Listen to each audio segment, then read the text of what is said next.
Welcome back to another strange and mysterious whoop-dee podcast. Matt Yeah. Of course, I'm one of your hosts, G. Introduce yourself, fellas. Royball, Define 999, G's cousin. Yep. Don't fuck Primo. with our family. You would not like what happens. Nope, nope, nope, nope. Highly recommended. And McVice. Which is kind of like the extension of the family because I've known Reg for fucking ever. You guys went to college together, correct? Yup. Go Yeah, Aggies. it's kind of like the Screwed Up Click. I'm Screwed Up Click affiliated. Nice.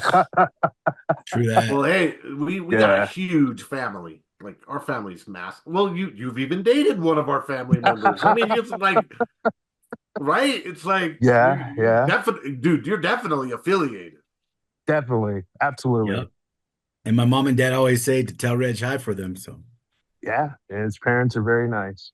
Yeah, mhm. they're sweethearts. Of Yep. all my aunts have been wonderful to me, but because Gabe lived in Roswell with us, there wasn't as many of our family down like the southern faction, I guess you could call it, right, Gabe? There was like Mhm. the southern faction of there was probably three families of that southern faction. Uh the aunties in those groups, they took care of all of us. True So that. we were kind of had three moms True that. in so many Very, ways. very true. All right. Well, speaking of family, tonight we have a group of Bigfoot that were taken out by the Marines. So this is a Jeez. story supposedly true, and we'll take a listen to it, see what happened. So they took them out like in true Marine fashion, right? All right. They're not like, let's try to capture them. Let's not try to, let's just shoot them down. Right? Hey, it's all in the training. Yeah, they're like, shoot first, ask questions later. God damn Strange but true stories. I should do the voice for this. it. Strange, yet true stories. Tales from the light side, the dark side, and the other side. Oh, I'm Steve. what's the light side? Right? UN Steve White. Special Forces hunts and kills a family of dangerous Bigfoot in North Carolina. North Kakalaki.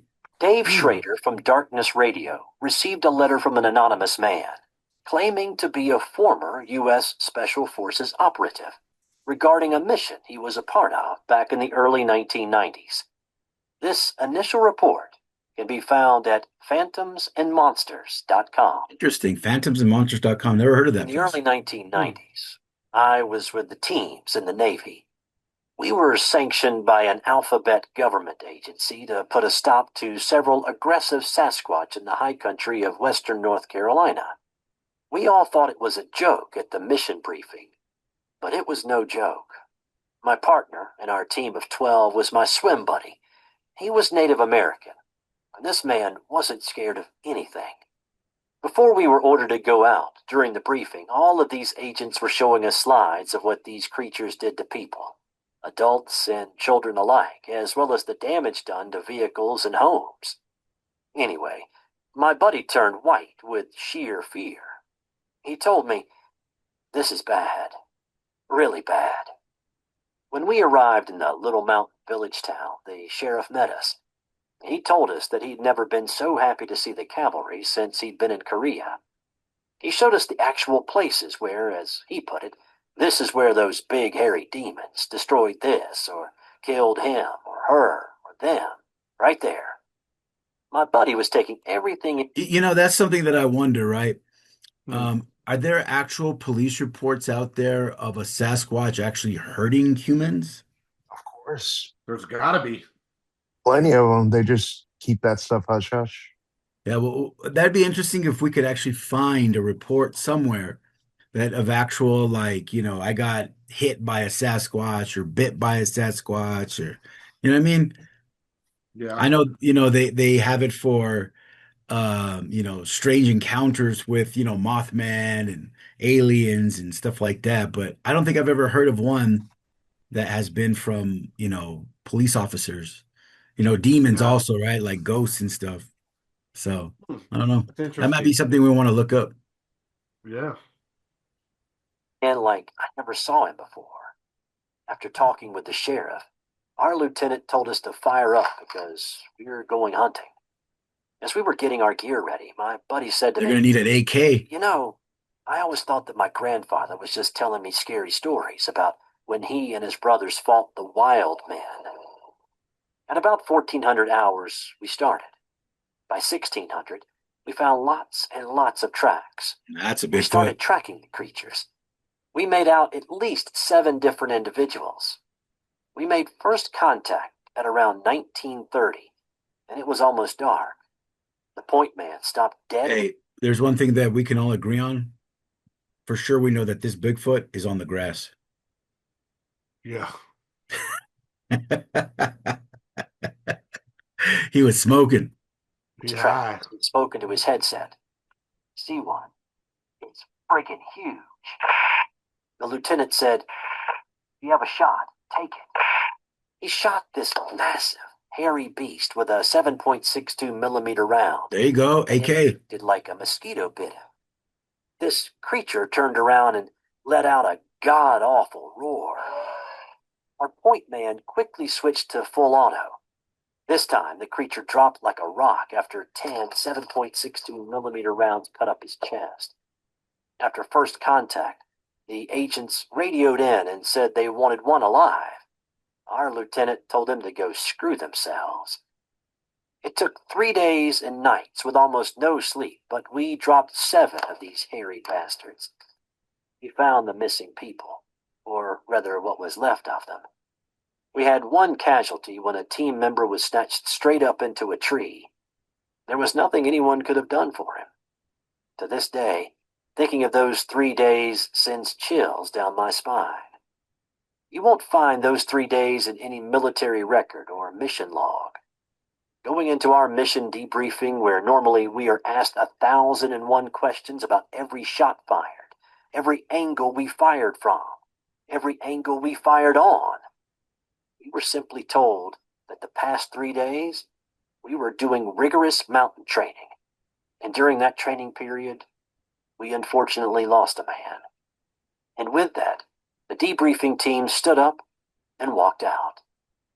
Now, normally, we have individual debriefing for the whole team, but this was the one and only time it was just as a team.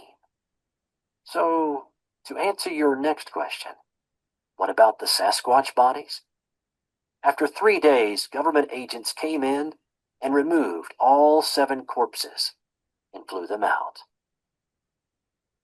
This So I think this would be a good movie. What do you guys think? Yeah. Yeah, this would be a It would really be good pretty movie. cool. And it'd be the opposite Harry and the Hendersons. These motherfuckers are mean, killing people, probably taking them back to their home base, eating them. Who knows? Yeah, like I could see like the movie, right? It'd be like you have a couple badass special forces guys, and they're like, "Listen up, we got a mission." They're like, "Where, sir? Iraq?" Nah, North Carolina.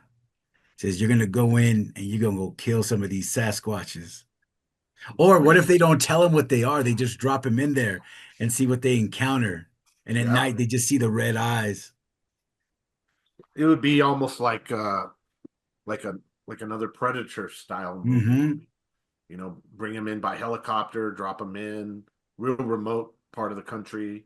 Maybe change up the location, not the South. Maybe make it some remote part of the, Canadian American border or something Yeah. where there's not a lot of people. Drop them in, and yeah, that'd be a great movie. All It's right. even So who got we it's giving even this? got the Native American tracker dude. It's like Yeah. Predator. Billy. Billy. Yeah, they're a bit.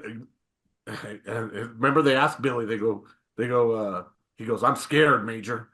And the guy goes, Billy ain't afraid of no man." And he goes, "This ain't no man. Remember? Yo. If This it ain't no bleeds, man. we can kill it. We can kill it." Or my favorite line is Jesse the Body when he says, uh, You've been shot. "Holy shit." No, no, not that. He goes, "Holy shit. this place makes Cambodia look like Kansas. And then he said, and then he says, you lose your shit here, you're in a world of hurt. Remember that part? I love that Yeah. part because he's My right. yeah, one of my favorite parts when he gets shot, he says, "Sir, you're bleeding," or "You're Oh shot." yeah, He says, "I ain't got time to I ain't bleed." got time to Yeah. bleed. Oh, that's my favorite line from it right Yeah, there. it's right, and right in around there is where he Mhm. goes. He goes, he's tucked in there like an Alabama tick. Remember that? Yeah. And he has to shoot he goes, and then he says, I don't have time to bleed. He goes, you got time to duck? Because those grenades were coming down. Oh, I love that. I love that movie. Oh yeah. Paul and I, we watch that at least once a year. We go back and watch it. That's a Uh-huh. top 5 movie of all time. Oh Oh yeah. yeah. And I remember he's like, Arnold goes and he gets what's his name, Weathers, the black actor. I Oh, Yeah. forget. Carl Weathers. Yeah. And he's like, "What's wrong? The CIA got you pushing too many Oh, pencils." the Remember? Predator handshake. Oh yes, the like best handshake of all time. Yeah, Hey, what are you yeah. gonna He's like, name this thing? Glenn. Blonde. yeah, That they just start arm wrestling midair. Like that's yeah, the best. That's how all yeah, men should handshake. You know? yeah. And then the muscles, like their muscles, are like his forearm is like that Yeah, big. yeah, It's just, and remember, it's all sweaty and yeah, glistening, and it's like, yeah. "What's wrong? The CIA has you pushing too many pencils." Yep. Yep. I love that movie's so good. But anyway, yeah, you're right. You're exactly right. This would be a good script. Somebody in Yeah, this would Hollywood be needs to write good. it. All right, who's writing this? McVice? You writing this? Sure. See? Look, I was gonna add in though, like with all the channels I watch on like Bigfoot and Dogman and other cryptids, there have been plenty of because like Jeff Nadomi, what is his Dogman Paranormal Research, something like that. He has so many stories. He gets stories from people and he narrates them, you know.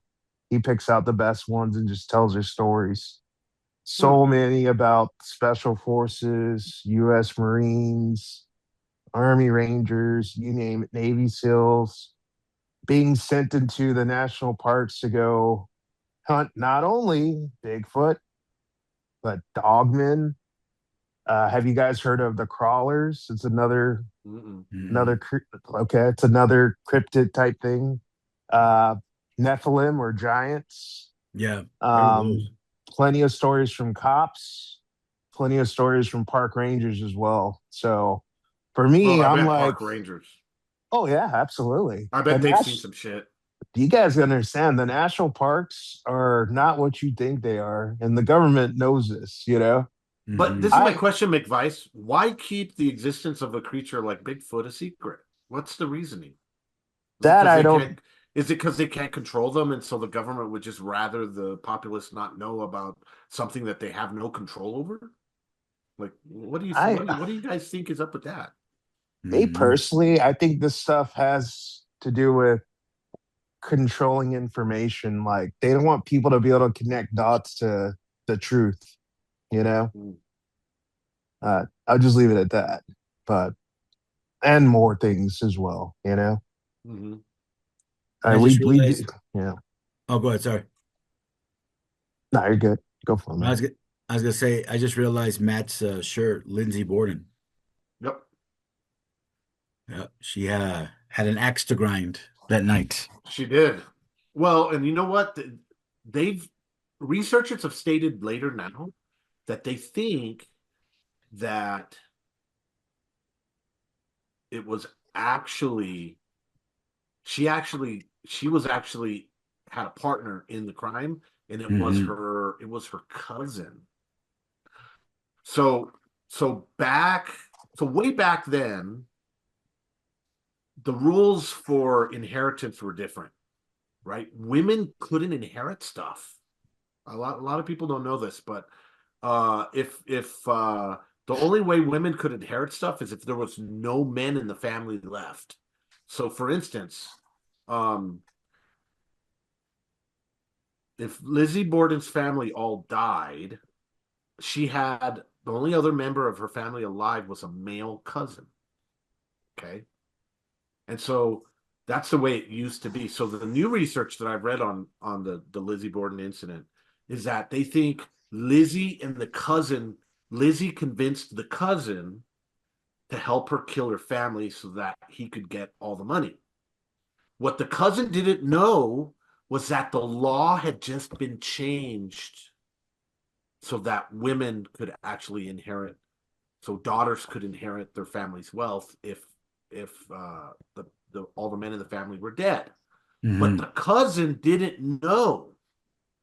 So they're saying that they're not sure Lizzie's actually the one that did the hacking, that the cousin did it, Hmm.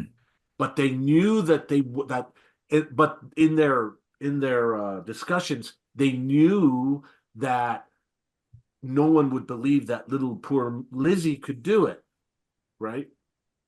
Hmm. So the cousin killed the family, left Lizzie there. Lizzie was covered in blood. And so they were trying to make it seem like someone had a murderer had come in, but it was Hmm. actually her cousin. And Dum Dum cousin got played. Essentially, Hmm. he got played Yeah, like a that's villain. crazy. So So what do you guys? that's what they think now. But So what do you guys think about this story though? Like, do you think it could actually be true?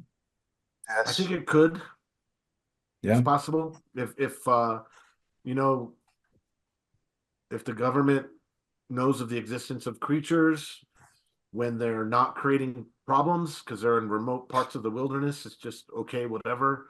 But if they start creating problems for people, if they want to keep this type of thing a secret for whatever reason, like McVice says, who knows, then they could be like, hey, we got a problematic group of Sasquatches that are not staying in their lane over here in South Carolina. Send some special forces in there to deal with them, black ops guys. Um, so it, I think it's definitely possible. Hmm. Well, think about it too. It's not hard. Like you even heard it in that story. What did they do with the bodies? Devil's always in the details, right? Hmm. Government, who's Mhm. in on keeping this stuff hush hush, they know this, you know. What do they Hmm. do? Fly the bodies out, you know? Like, and then keep in mind too, these things live in the wilderness. So a lot of times, you know, you're not gonna see them. Yeah, there's stories out there about people seeing them maybe in the suburbs of a city or something like that. But for the most part, you're usually kind of away from the populace anyway, you know? Yeah. But it's Yeah. not, if you really think about it, man, it's not very hard for the government to do this. So the stories I've heard, they like to transport cryptids. We'll just say cryptids. So that's why we're not just specifying one. Mhm. In white trucks, like tractor trailers you'll see driving down the interstate, just unmarked. How many times have you seen an unmarked tractor trailer driving down the interstate? I've seen plenty All of the them. time, all the Exactly. time. But you see how simple it is, though, in that sense, when you start looking at it like that? I mean, how many people would just drive by that truck and like, whatever, you know? Yeah. It's just another truck. You don't think about it, you know? It's just I'm sure, one. yeah, I'm sure they even do it with trailers that probably have markings on them. We don't Oh, know what's in those trailers, you know? it'd be easy. Exactly, Like you night know? transportation or Yeah, A&L carriers. They just absolutely. acquire one of those trailers and Yes. drive it with a semi on the front, Yep, and Hmm. no one is going to be any the wiser. And particularly exactly. if it's a refrigerated truck, then it's just a refrigerated truck. It could be Yep, carrying produce, could be carrying Yeah. spoilage, stuff that could spoil, so they could get bodies and stuff where they're going quite easily. right. Plus, they have rail, you know, you have the railroad. Yeah, you So could do I've it on heard, the traditional freight. yeah, I've heard several stories of they, you know, them saying they're transporting things. You know, they say a lot of things about the railroad. There's a lot about the railroad we don't know. It's almost like its own little government in a way, you know. Hmm. The railroad is very powerful too, you know. Dude, I bet you some of So, those conductors have seen some shit. oh yeah, there's Because, stories from railroad, you know, engineers and conductors and stuff. I bet you they've seen some shit. Because imagine, Yeah, like where those freight, they come through like a place like Vaughn out there in the yeah, middle of nowhere. Oh yeah, yeah. Where those lines out there, I bet you in the middle of the night, you're running a freight train through there. There's yeah. nobody No. in central New Mexico, that whole area, Vaughn, Encino, Fort Sumner, that whole area, there is fucking nothing out there. Yeah. Nothing. Zilch, zero. Like, if you're going to run into an alien craft or some kind of freaky thing or freaky creature in the middle of the night, and you're just running the train and you see the tracks, Mhm. I would not be surprised if some of those engineers have seen some shit. That might be Yeah. some stuff we might want to look up if there's any Yeah, kind of, rail way, conductors that have described strange encounters somewhere. there's gotta be. I gotta Hmm. assume that there's gotta be. So just stuff like that. But that's been our episode for tonight. We'll catch you on the flip side. Peace. Peace. Peace. Peace. I guess.